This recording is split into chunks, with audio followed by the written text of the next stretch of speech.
I lift my voice to worship you, oh my soul, rejoice, take joy, my King, in what you hear. May it be a sweet, sweet sound in your ear.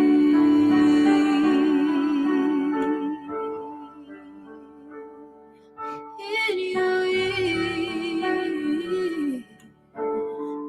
Oh, I love you, Lord, and I lift my voice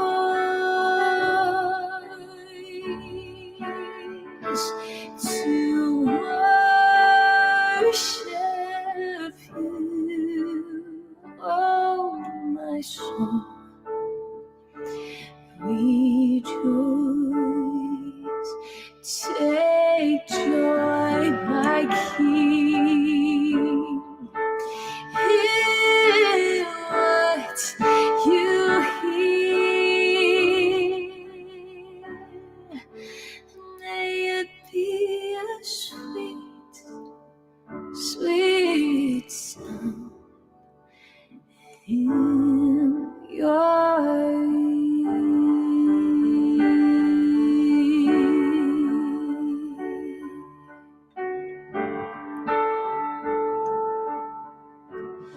Let our worship be a sweet sound in your ear. All your people pour out their praise. You're worthy, Jesus, my King, Yeshua.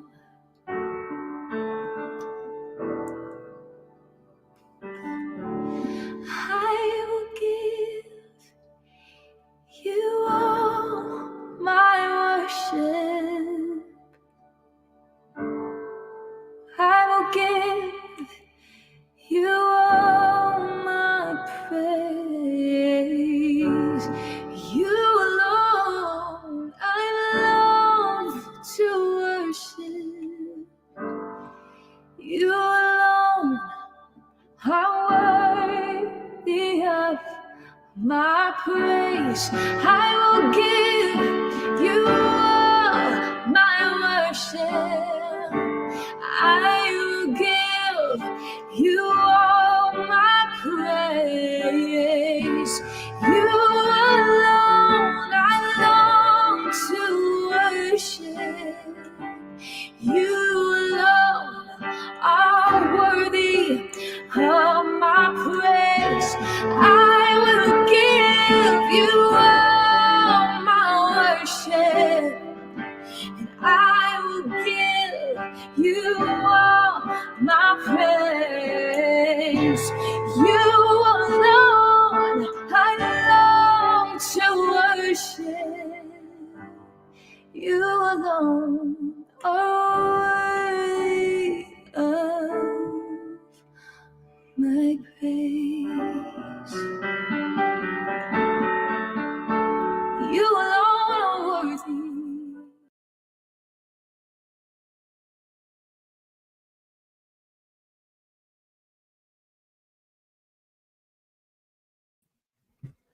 Good morning, everyone. Good morning. Good morning, everyone. You okay over there? Yeah. Okay. Okay. We're a little bit slow this morning, young ladies and young men. And it's because we had COVID. Yeah, we did. We have had COVID and we are recovering, but we have had COVID all week. So we're a little bit slow. And if we make mistakes, don't hold it against us. Please don't hold it against us. Let's see who's here this morning. Make sure my brain is a little slow this morning. All right. There's Sissy and brother-in-law. Hey, y'all. Hey, Vern. Vern. Oh, she's been having a time. She's been in the twilight zone. And we have too. Yeah. There's Dee Dee and George and Jill. Sandra, good morning. And Marcine's with her. Hey, Marcine.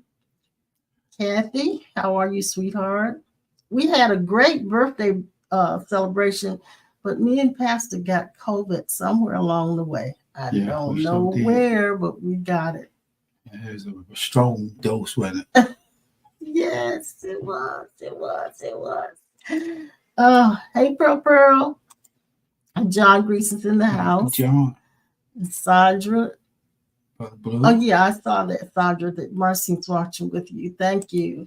Brother Blue and the family. I hope you guys have been well. He said they were under the weather last week. Oh, yeah. Yeah.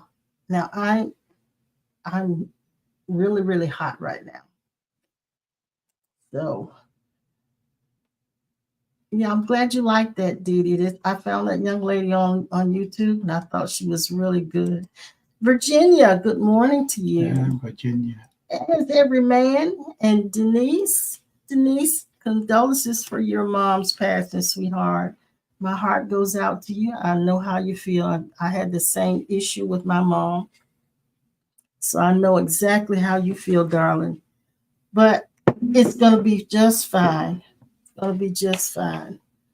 Let's see. You got something on your plate this morning? I don't know what I got on my plate this morning. I know I got a plate. You got a plate? Yeah. Oh, my goodness.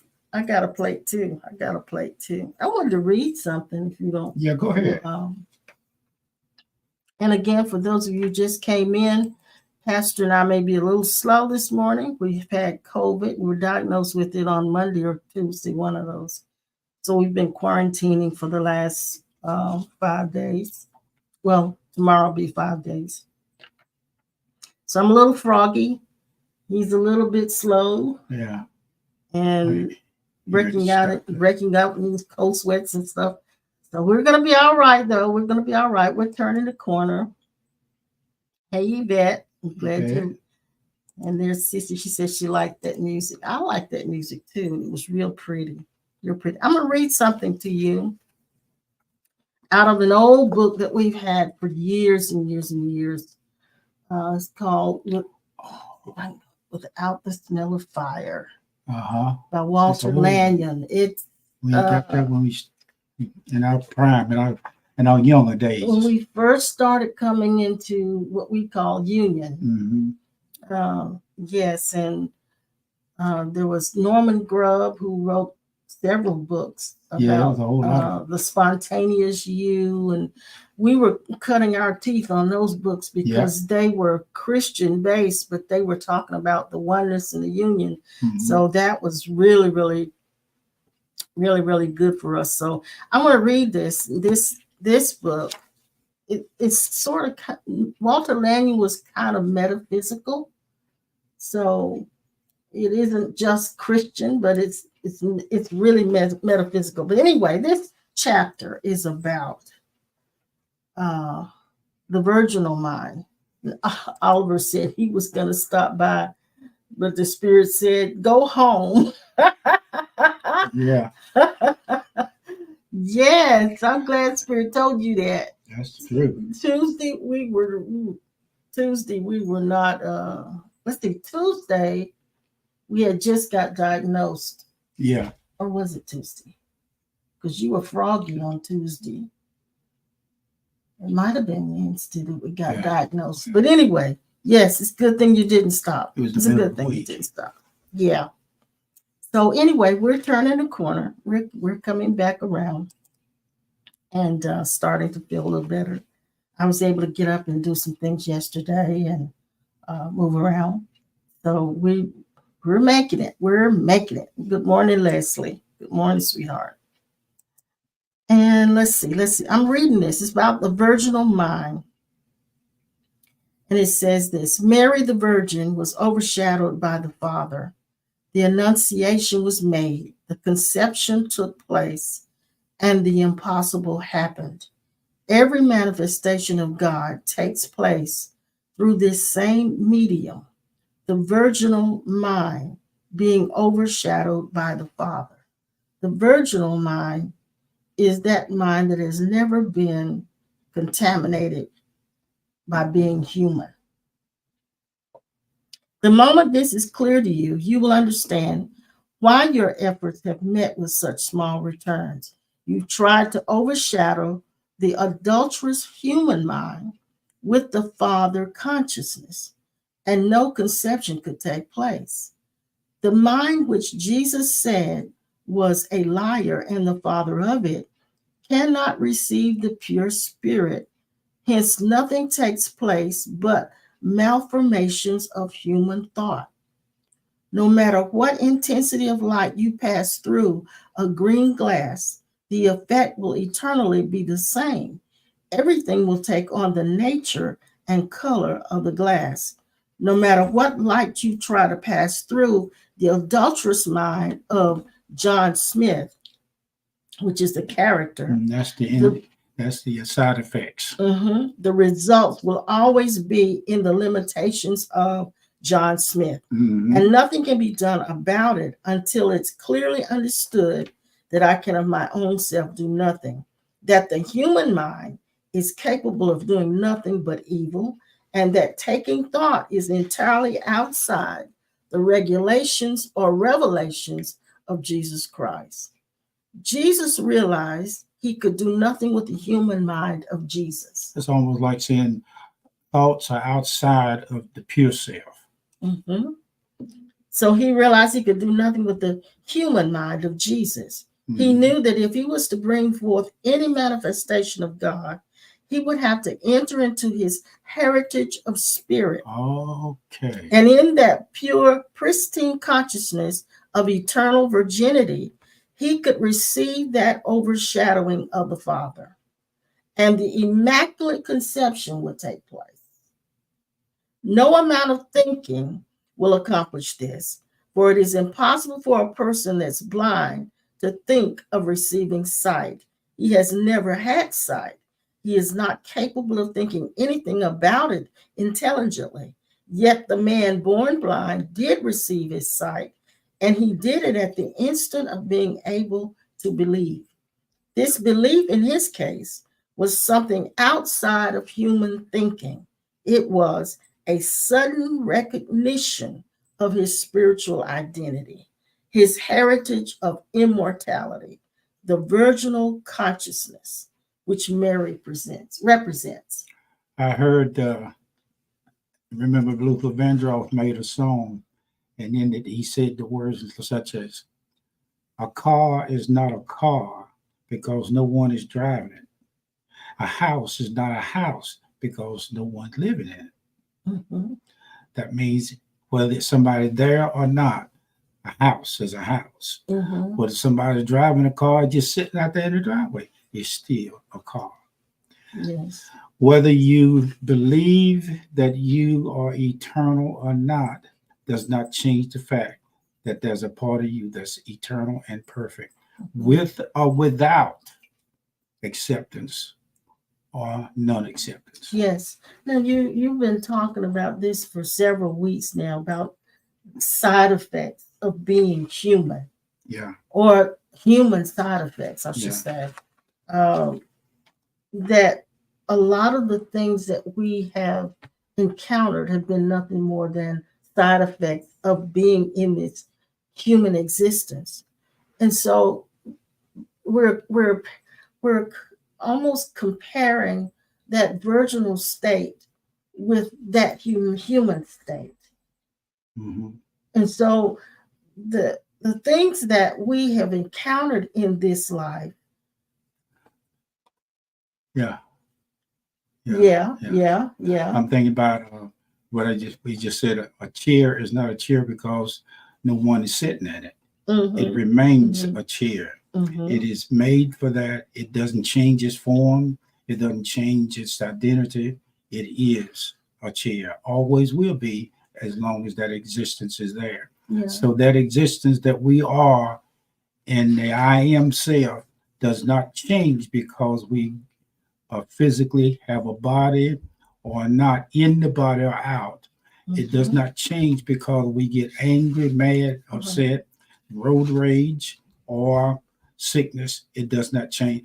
That is the security of the policy of the completeness of beingness. Yes. Beingness is not doing anything. A house does not have to do anything to be it. A chair doesn't have to be do anything to be a chair. It is abiding. Yes. It's not, even though we sometimes we talk about who we are, and that can be seemingly a distraction. In other words, there's not anything strong enough or weak enough to distract the I am self, that we are one with eternal.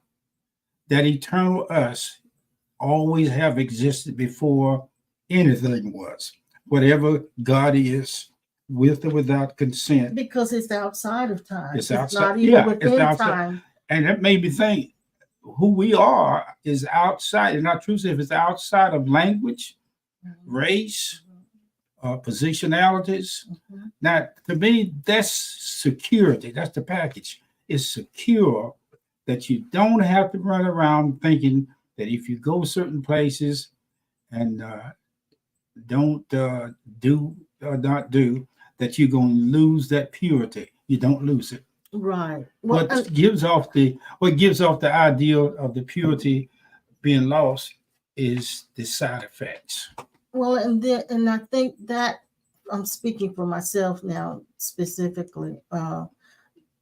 One of the reasons why we feel like we can lose it is because I have been still in the past, still looking for a blissful state, looking for to feel happy, to feel good, and thinking that it was related to that. Yeah. And it's not relative to that at all.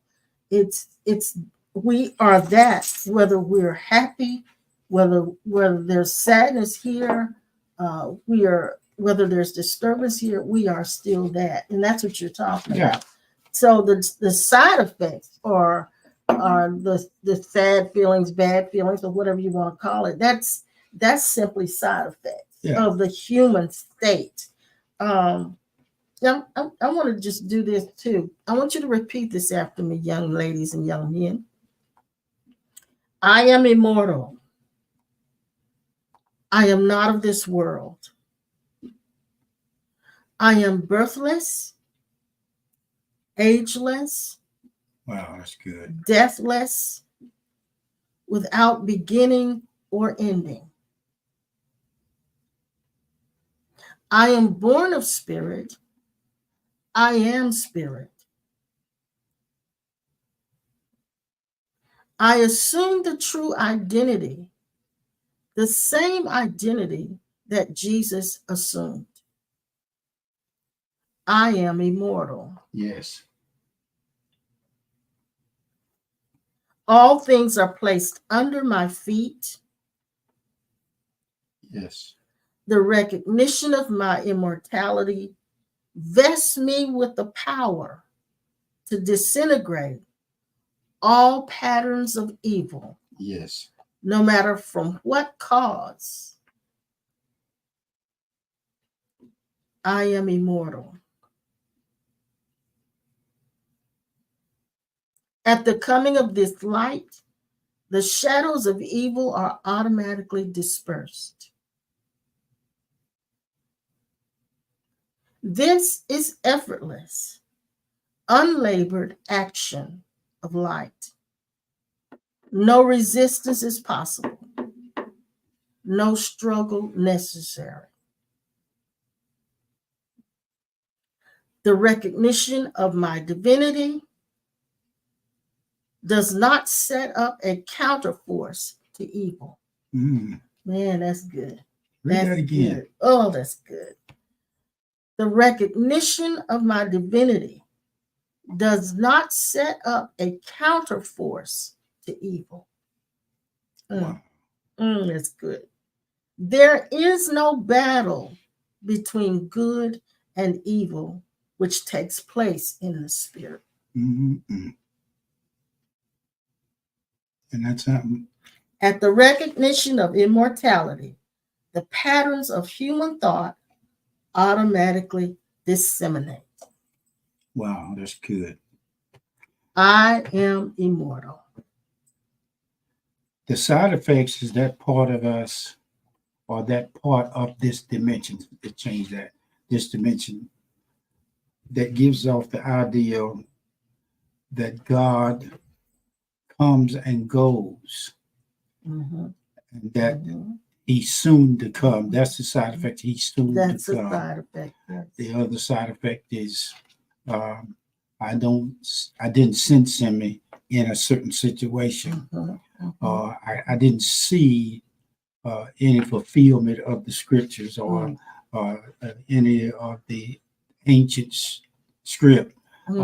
I don't feel that was correct, because even in all of this that we're saying, we're coming to find out that your help don't have to come anymore, and it doesn't come late or at another time, or we might find it in another church, another place. What you are now in that eternal self, and it's called settling the dust. Settling the dust. You don't have more or less of your eternal self. And nothing is found outside of yourself. That's right. Nothing is found outside of you. Everything's inside, if there is an inside. Because you find it in a book or in paper and ink or not, does not dissipate the fact that it came from within. It came from within. Yeah, it is what you are. You are what you're looking for. You are where you're looking from. I remember saying this before. We have in our house a small room. It used to be a dining room. We turned it into a little mini library. And in that room, there are thousands of books. I would say thousands. And there's times I'll sit in that room and I just look around at all the different books in there. And there are books about all kinds of subjects. And when I look at it, I see the minds of thousands of people who have come into an awakened state. And I realize I'm surrounded with that immortal mind in those books. But it's all coming from within because I drew those books to myself. I guess another way to say this, giving up the side effects, is losing your mind. Okay. Yeah. Lose that mind that says, well, I don't know about that yet. Let me check and see if I can find something to verify what he said. Once this is seen by fact, not by trying to believe, Jesus Christ is made, the Christ self is made unto us. The Christ self is already the alreadiness of everything that you're trying to get to improve. You know, with perfection cannot be improved upon. Yes. It is the state of beingness that perfection is. Yes. I like what Robert's saying. He says that, what if you're the one you're looking for? You are the one you're looking for. Yeah. And not only that, but you are what's looking. Yeah. You are what's looking for it. You know what's so good about this? I was this morning, I was up and I thought about, the thought came, when God asks the question, any question, he asks it of himself. Because if the question is asked and it's not him asking it, there's no answer. Right. Because he's the answer to what he's asking, because he's the asking and the receiving of the fact. So the misconception is when I have a question, I think it's originating with me. but as a separate me. But it is no longer a separate me. So therefore, it cannot be originating from a separate me. It has to be coming from that mind of God, because there's only one mind. Yeah. And that is the mind of God. So now I realize, like you said, the question arises because God places the question there for it to be answered. And the answer is available inside the question. The part of you that is the Christ self does not change because of environment. It doesn't change because you have more or less of a supply of physical, natural means. Mm-hmm. In other words, it is the you that cannot be more or less of. Yes. This morning I was in my time, I said, and I said it deliberately, I am you that I am. Okay. The I am that you are is the I am that we all are in one I am self. Yeah. To me, I deliberately say to God what I would say to myself. And what I said to myself is what he has said of us. And listen at this. I am immortal. And you can repeat this after me if you want. I live in the changeless realm of spirit. It's a changeless realm.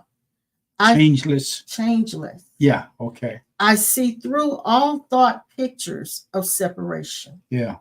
I see through them. So we see separation, but we also see through it.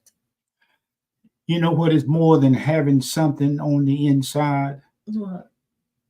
Being that something that's on the inside. That's on the inside. Yes. That's good, ain't it? I am that I am has sent me into expression. Isn't that something? Good gracious. Say it again. I am that I am has sent me into expression. Okay. I am God in essence. Woo. I am one with God, and I make myself as God. Yeah.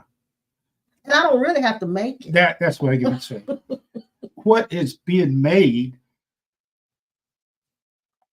excuse me. What is being made does not have to be made. It is already made. It is already that. That's what we call thatness. Yeah. Absolutely. And you can't improve upon that. It's already what it is. So I said this morning, that I am, we are that you are. You are us. I am you. We are one and the same. I am self. Mm-hmm. Now you once in a while I'll get to the place when I'm in my closet. I don't say anything. I may start off saying and then I'll stop. Mm-hmm. Because I'm beginning to realize that what everybody's been looking for is so close that you overlook it. Yes. Looking for it and finding it does not cease its existence. Finding it does not mean that it was just discovered. Right. Say, for instance, we all say in the school, Columbus discovered America. No, he didn't. Whoever was there was the discovery. Yeah. You are the place that God went to, and the place that never has a place to go, because it already is the place where it came from. So there is no distance, there's no procrastination, there's no waiting. Oh, wait a minute, let me see if I can think of something else that I can find. Maybe God ain't, or he's not. No. Mm-hmm. I remember I was in the factory working, I said, let me see if I can find something that you're not. You tell me that you this, you old Nipton, I said, yeah, I got something I can tell you that you're not. What's that? He said, okay. Yeah, I can hear him listening inside. He said, I said, you are not a liar. I said, I found something that you ain't, that you're not. You can't lie. Mm-hmm. Because all truth is what you are. Mm-hmm. I got it. It's like I could feel him looking and said, yeah, right. Okay. But anyway, when you make these, you have to, sometimes you have to allow, every time I get ready to say something, I get checked. Mm-hmm. You can't allow God to move in your church or to move in your presence because he is your presence. So every time you move, that's him. I just move. God walks and talks within himself.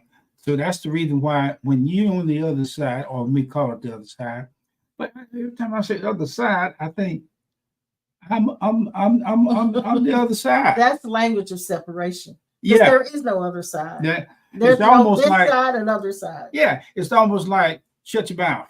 So we have had the addiction of speaking in the language of separation.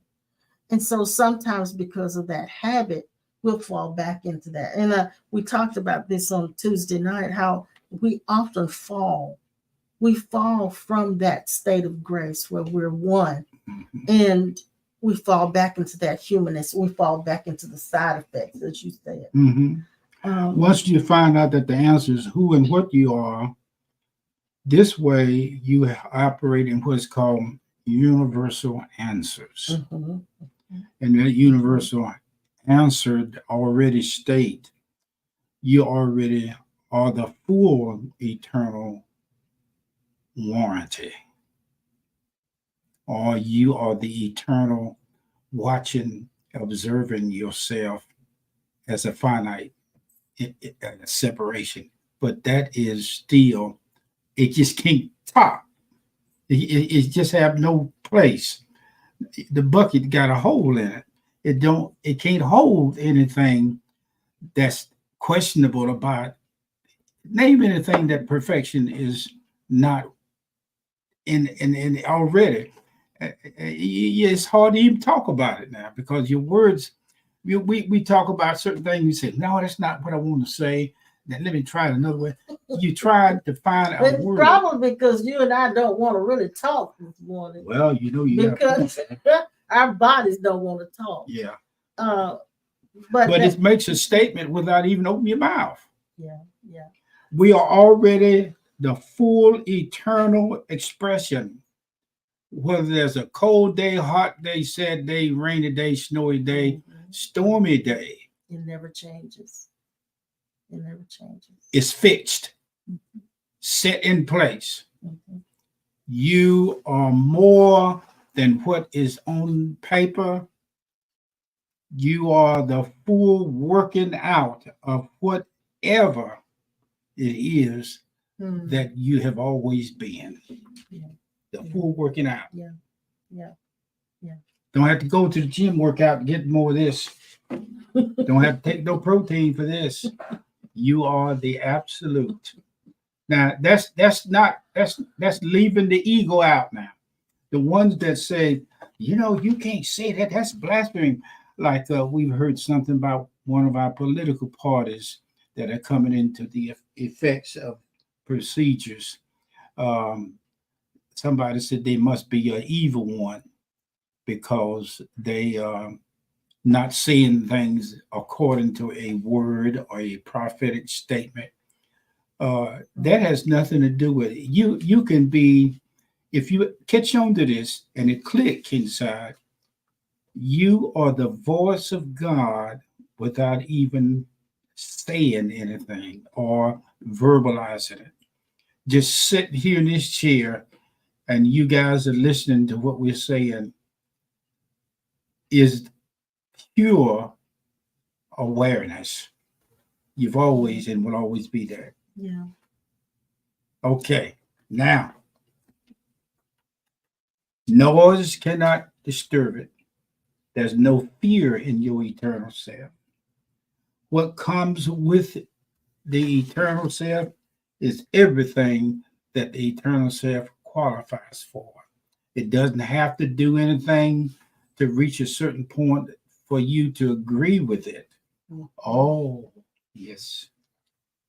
When it is said the right way, it registers. Have you found, for those of you who didn't know and may not have heard us say, but we've been going through COVID for the last 4 days. 4 days. Have you found that when you've gone through this, that the mind becomes more and more active? Yeah, it's doing it now. And it becomes more resistant. Yeah, it's doing it now. And it also has more hallucinations. Yeah. Or I should say, the dream state is deeper. Yeah. It's more prevalent, I should say. And the contrast becomes very clear. The contrast of the mind versus that you are, which is the essence of God, which is peace and non-disturbance and all of those. There's the contrast is very clear. Okay. I just saw something. When Jesus said he was the way, the truth, and the life, what he was saying is, I am, you are, beyond any statement of facts that pertain to truth. He's saying, I am the way you get past the side effects. For instance, if you went in, the doctor gave you some medicine and you studied the side effects, like most of us do, you won't take it. Probably not a good idea. Yeah, to do that. If you want to, in order to get past, and sometimes we'll read that and take it anyway. That's what you call the bypass system. But then when we read it and take it anyway, the mind begins to predict that we're having side effects sometimes when there are no side effects.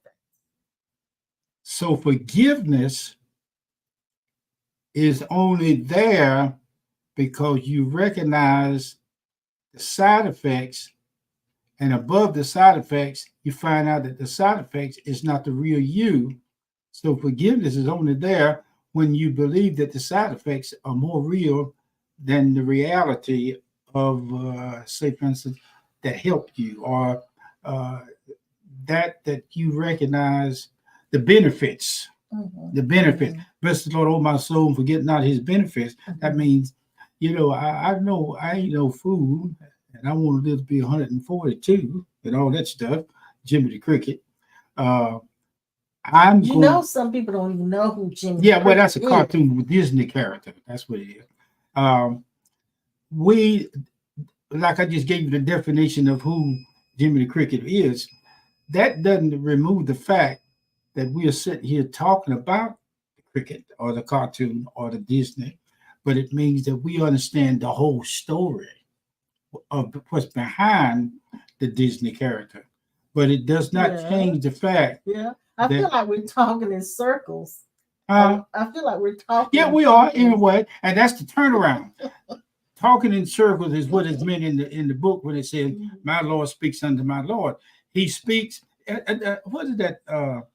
That hoghead, the Sonic Hedgehog. Yes, it hoghead. Hoghead. Sonic. We call him Hedgehog. Okay, Sonic Hedgehog.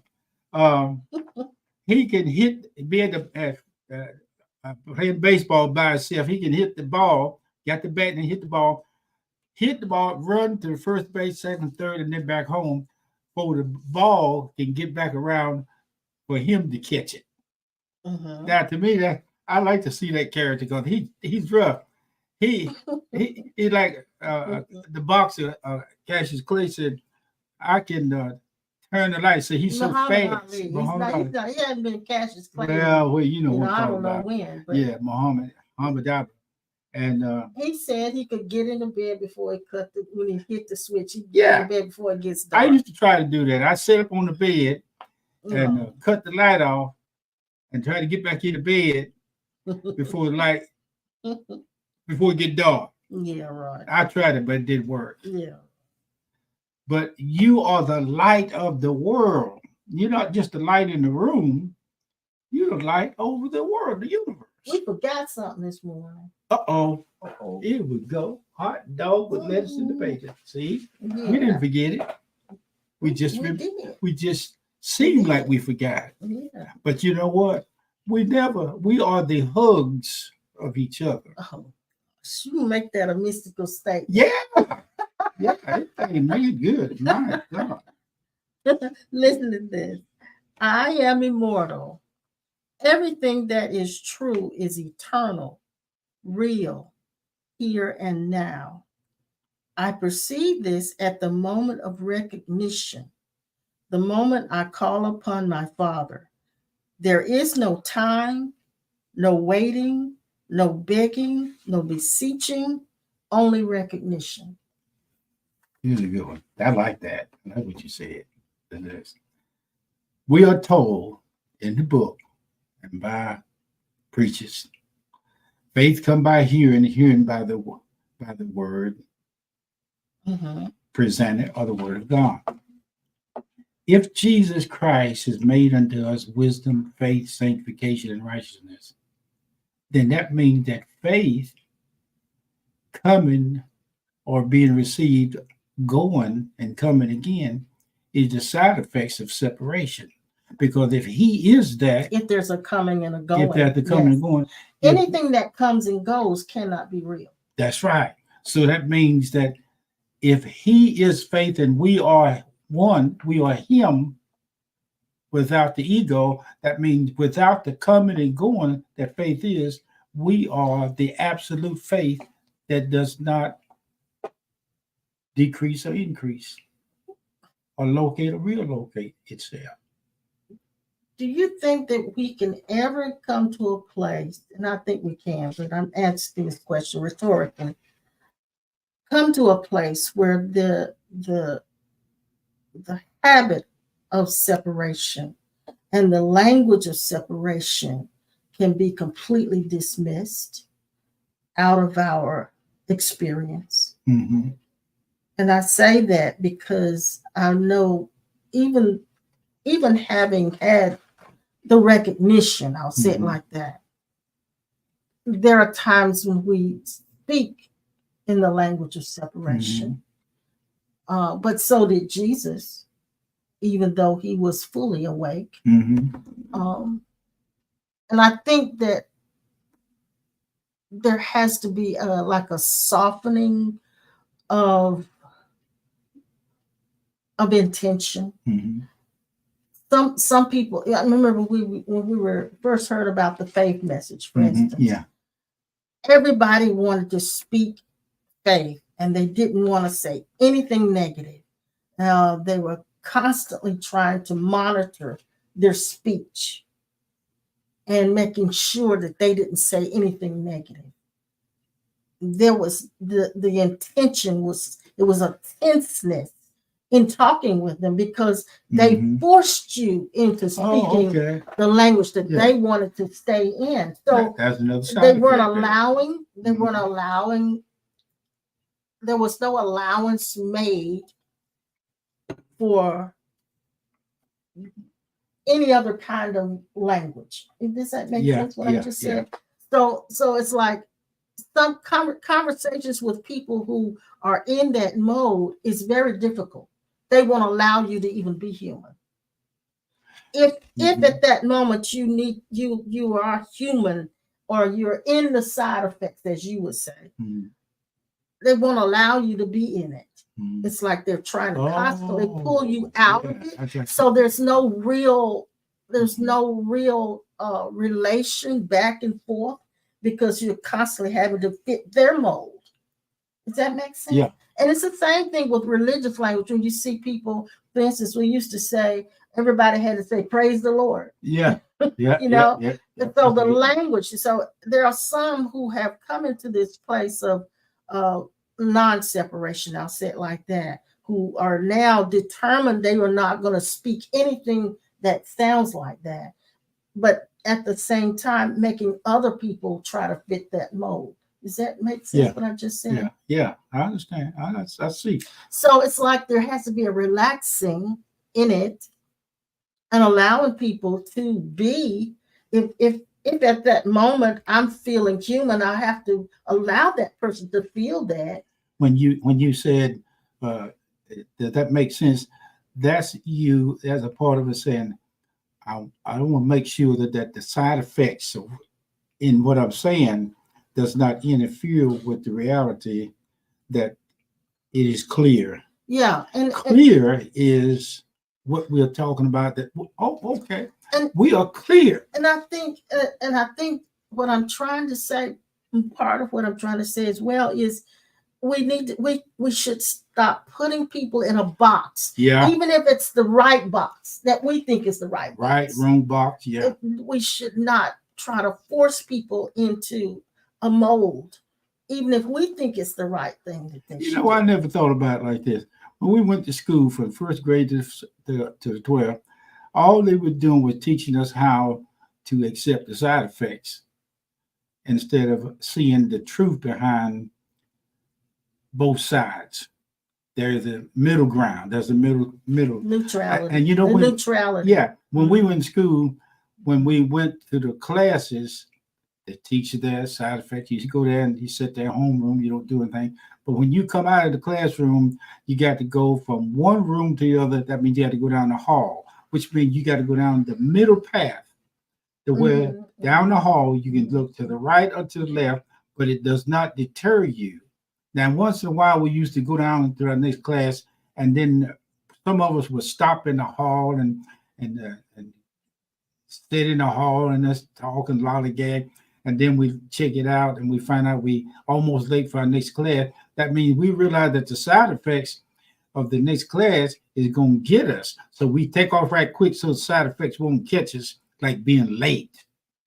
Now we understand with clarity what it means to be what Jesus said, the way, the truth, and the life.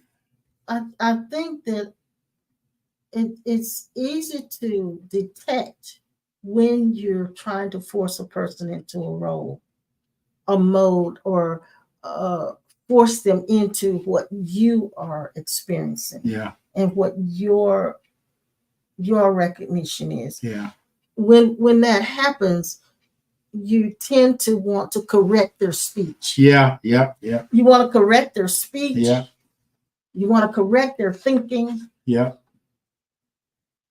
Instead of allowing them to just be that, whatever they are at that moment. So it's like, it's the same thing as proselytizing for Christianity. Yeah.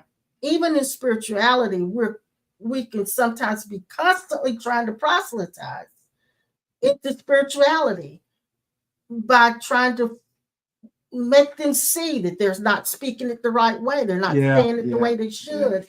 They're not talking the language of oneness. They're speaking out of separation. And I hope I'm making sense. But I think that my intention is relaxing more and more to allow people to be where they are and not try to force them into my experience of spirituality. And I think there's something to be said for allowing people to be where they are, and not try to fit everybody into the same mold. Yeah, I understand. Yeah, because that is a side effect. Luther said, a house is not a house because there's no one living there. Right. But it still is a house. We said once before, you take people that live in a house, anybody live in a house, the life that we are in the house is what causes the house to function or to keep You know what I mean? It actually keeps the energy. The energy. We yeah, are the yeah. energy of the So house. you can tell when the Yes. energy is gone because nobody's home. Mm-hmm. So now we got millions of souls in heaven. Watch this. We say they're in heaven, and yet the book said the kingdom of heaven, the kingdom of God is inside of us. And we say that they are gone because we don't see them. The side effects of being from one place to another is the five finite senses that gives off the idea that because you can't see them, they ain't there. Mm-hmm. But the truth of reality that they never left. So that means this: we are heaven and the kingdom with or without money or without possessions. I like what Jill said. Jill, that's a great question. Why is there a fear of letting others be themselves? We've even had people, now not you guys my sweetie pies, but we've had people that would come on these sessions with us, and they try to force our language into their language. Yeah. And not that it's wrong, it's just that they didn't see that it's not necessary. It's just not necessary. That's I don't know why there's a fear of that, but there is a fear of that. And I think this is just a theory. It may come from an egotistical thought that they have arrived, mm-hmm. and that person has not. Mm-hmm. I don't know. Just saying. John Greason said, "Thank you, Tony." I hope it makes sense, John Greason. I'm just speaking from the place of my own self-discovery. I'm realizing it's not necessary to force people to speak my language. That's right. It's not necessary to force people to think my thoughts the way I think. Even if I can look at them and see that maybe their thoughts are going in the wrong direction. Maybe their language is going in the wrong direction, but it is not my place to bump them back in place.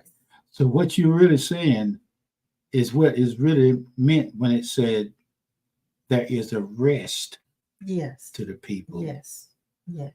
You say of God or not. My responsibility is just to love them. Period. Yeah.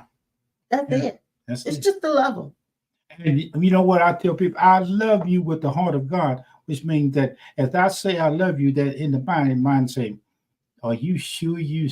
But even if you say I love you with the heart of God, that's too impersonal. Yeah. I don't. And let me put it like this: I want you to just love me. I don't want you to say with God's heart. Just love me. That's it. There you Period. Go. Yeah. Yes. Yeah. I don't want you to correct me. I want you to love me. Yeah. And I think this is what everyone wants. They don't want to be corrected. They want you to love them. They don't even want you to tell them there's a better way. Yeah. Just love them.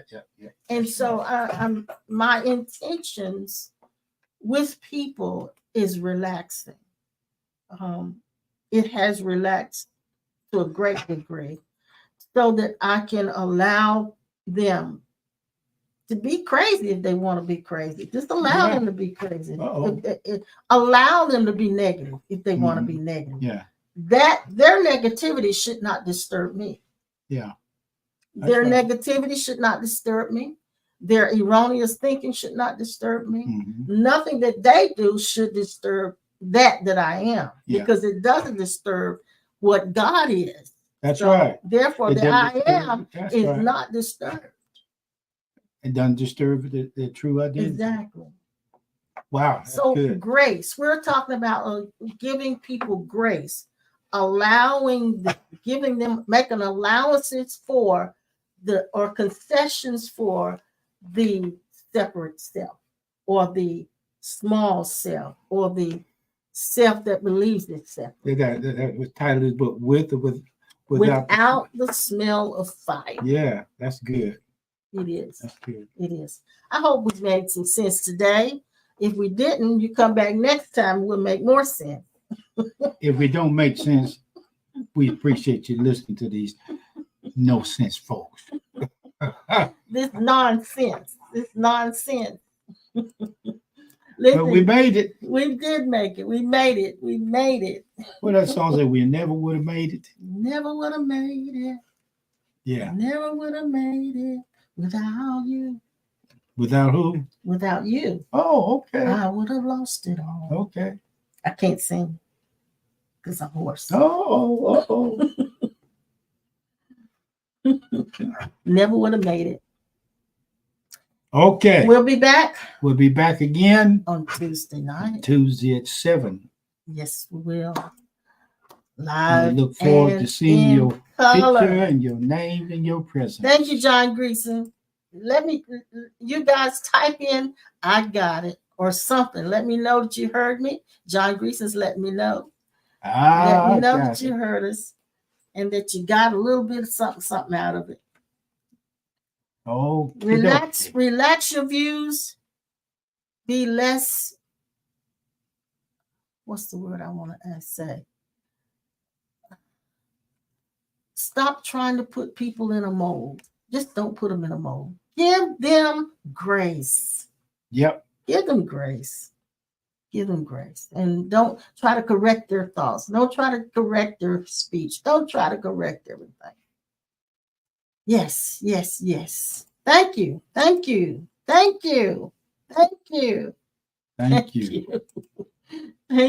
you guys. We're looking forward to feeling better and doing better. Thank you. I appreciate that, guys. Thank you. We'll be back on Tuesday night. Don't forget to give. Express your abundance by giving. And you can do that by whatever Jill's put on the comment section. You can go ahead and put your gifts in right now. You can put your gifts in. You don't have to wait. And we know that God is blessing you. So be like the widow's mite. If you don't have but 2 cents, put your 2 cents in. Yeah, there you go. Put your 2 cents in. And we love you. We'll see you on Tuesday night. I'm going to play a little music and I'm going to go out of here. Thank you for your prayers. Hold it in the middle of the road and tie it down on both sides and keep it working. And hit the like button. Hit the like button. John Greason always tells us, hit the like button. Hit the like button. Let me put that up there. You got it? Hit the like button. Yes. Hit the like button. And if you're on YouTube, subscribe if you haven't already done that. I think we're at 300 and some subscribers now? Yes, 312.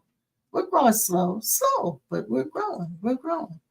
Thank you, guys. We love you. I'm going to play a little music and we're going to go out of here. Enjoy your Sunday. Let's play some Vincent. How about that? Okay.